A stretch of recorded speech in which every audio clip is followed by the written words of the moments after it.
महाराष्ट्रात शेकडो वर्षापासून विविध परंपरा अखंडरित्या सुरू आहेत. महाराष्ट्रातील हजारो गावांमध्ये यात्रा उत्सव हा अगदी वेगळ्या पद्धतीने साजरा केला जातो. असाच एक वेगळा उत्सव सातारा जिल्ह्यातील रहमतपूर या ऐतिहासिक गावात साजरा केला जातो. 350 वर्षापासून सुरू असलेली श्री रोकडेश्वर देवाची यात्रा कोजागिरी पौर्णिमेला मोठ्या थाटामाटात पार पडते. नेमकी काय आहे यामागे परंपरा? कोजागिरी पौर्णिमेला रात्रभर रहमतपूर गावामध्ये यात्रा का भरते, याबद्दलची अधिकची माहिती श्री रोकडेश्वर उत्सव समिती सदस्य बाळासाहेब गोरेगावकर यांनी दिली आहे. अभिषेक पाठीपासून तिथं होतात.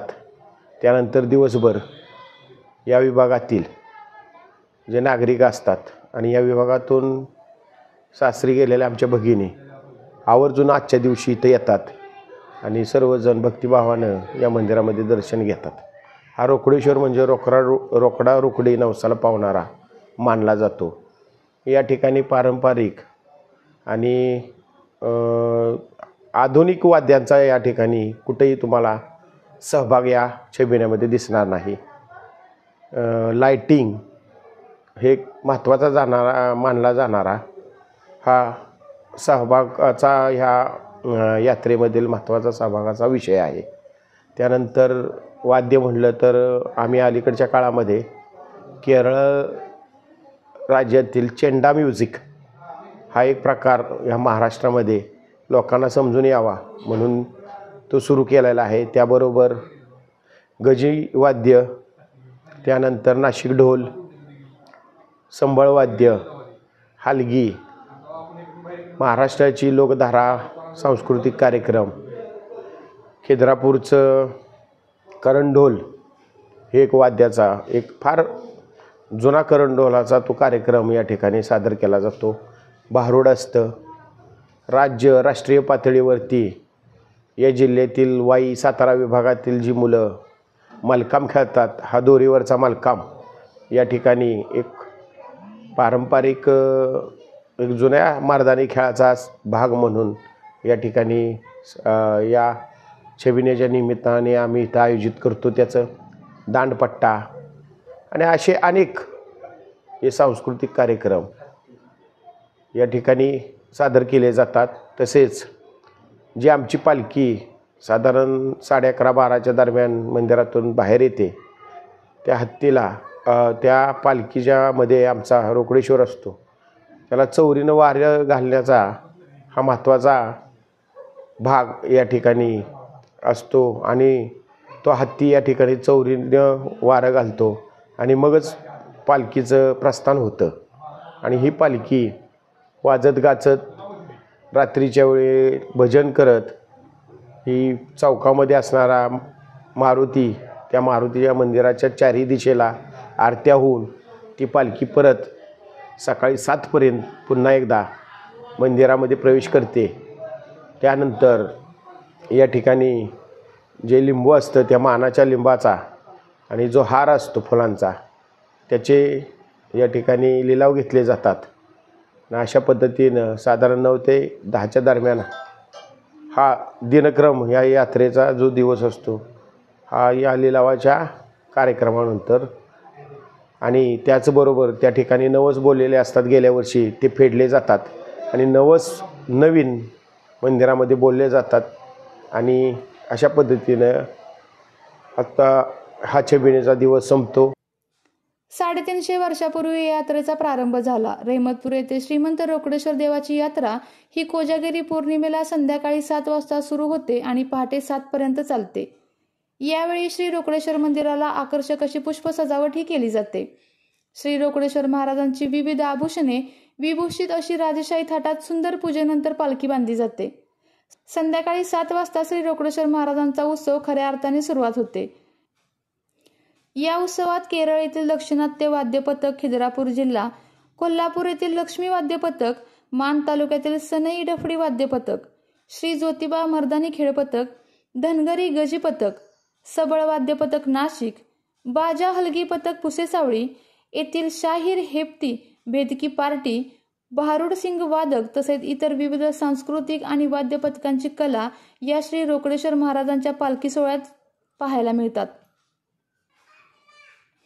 रोकडेश्वर मंदिरातून वाजत गाजत रणसिंगाच्या निनादात भालदार चोपदराच्या गगनभेदी ललकारीत गजराजाला घेऊन श्री रोकडेश्वर कोजागरी उत्सवाचे मानकरी सरदार रवींद्र माने पाटील यांना आणण्यासाठी त्यांच्या वाड्याकडे प्रयाण करतात.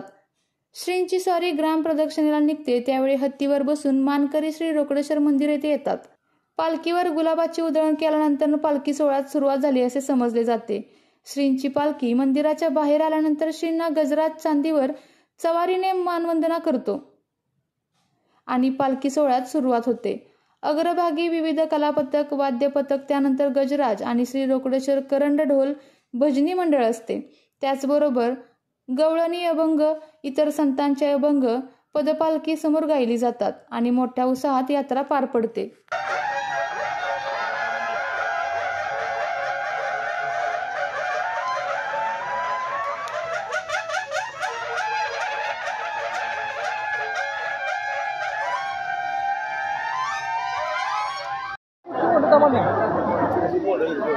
कोजागिरी निमित्त रहिमतमध्ये रोकडेश्वर मंदिराचे जे रोकडेश्वर आहे त्याची यात्रा भरते.